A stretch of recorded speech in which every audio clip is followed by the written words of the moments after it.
Hi guys, just popping in here to let you know that there should be a trigger warning to this video if you do not like to listen to anything about any serious crimes or things like that, because I will be talking about that. Also, I would like to make a note that I did get one of the dates incorrect. It's 1988, not 1998 when it started. Please note that I do take this very seriously, as it is a very serious crime, and no one's family should have to go through this or wonder about what happened to their family member. Thanks guys, and enjoy the video. Hello there, welcome to my channel. My name is Melody, and today's video is going to be about a book that I had just finished. I am reading, I did read a book for Peter's Book Club. That'd be the Peter Monn Book Club. It's a true crime book club, so we read a new book every month. Now, I did listen to mine on Audible because I am a student, so I have to read a lot of other things, so it's easier for me to listen to it while I make the journey to school and back. I do understand that it is December 24th today, Christmas Eve, but I did have an exam on Friday, so I did listen to this book while I was traveling back and forth, and then I got hooked, so I just kept on listening, and I was done fairly quickly. Now, I do love Audible, and this is not sponsored for all you 9 subscribers I have out there at the moment. But if you like this, please subscribe, click the thumbs up, and ring the notification bell. Not that I know if it does anything. However, I'm going to tell you about this book. Now, like I said, it is a true crime book, so it is called The Good Nurse, A True Story of Medicine, Madness, and Murder. It's by Charles Graeber, and it was written in 2013. Now, this book is about Charles Cullen, who is a prolific serial killer, and he was a nurse as well. He worked at 10 different hospitals within the space of 16 years, going about killing people and moving from hospital to hospital without being caught.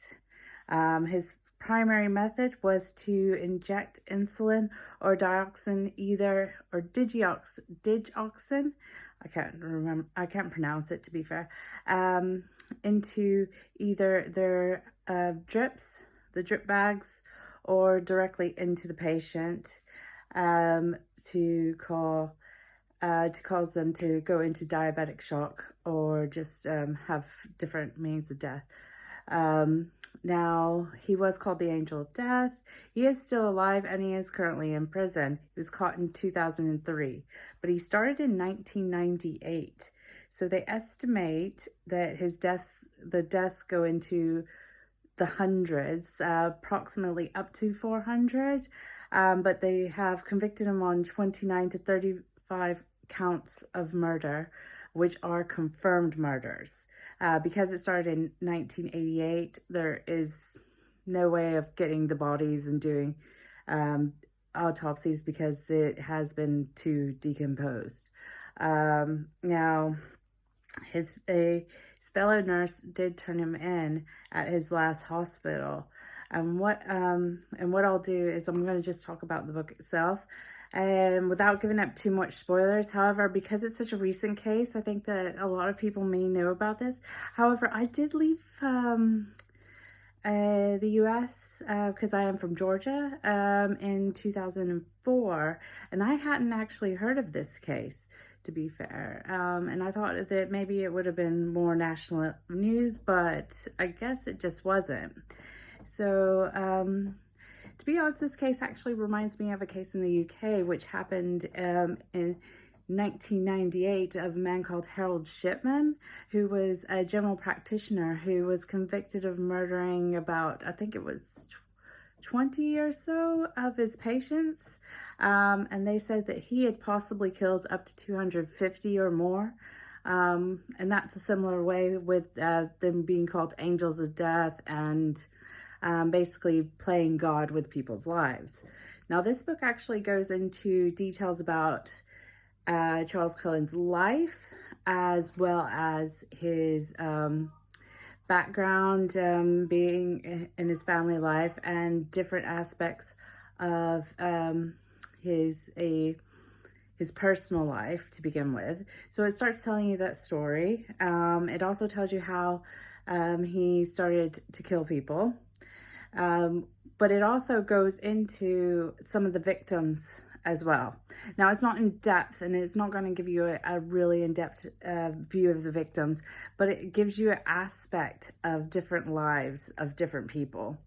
It does go into the detective side and looking into the actual case more thoroughly on that side and how he got caught.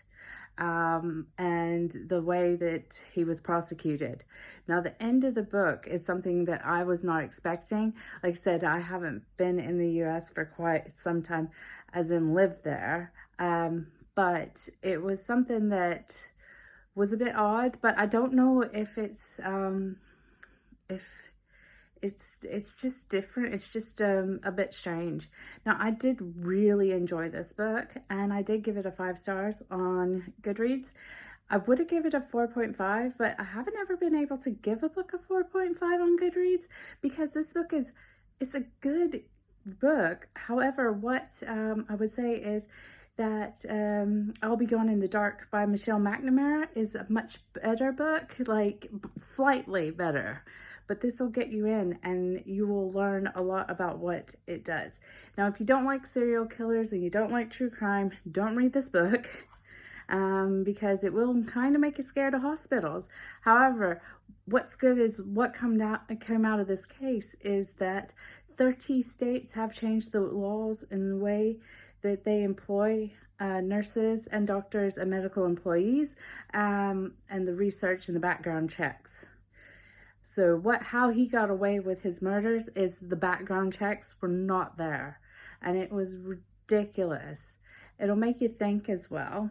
So I would definitely recommend this book. And like I said, I did give it a 5 on Goodreads, but overall I would say 4.5. And if you do like this, enjoy. And if you like this video, again, thumbs up, subscribe, ring the notification bell, and I will see you in my next video. Bye, y'all.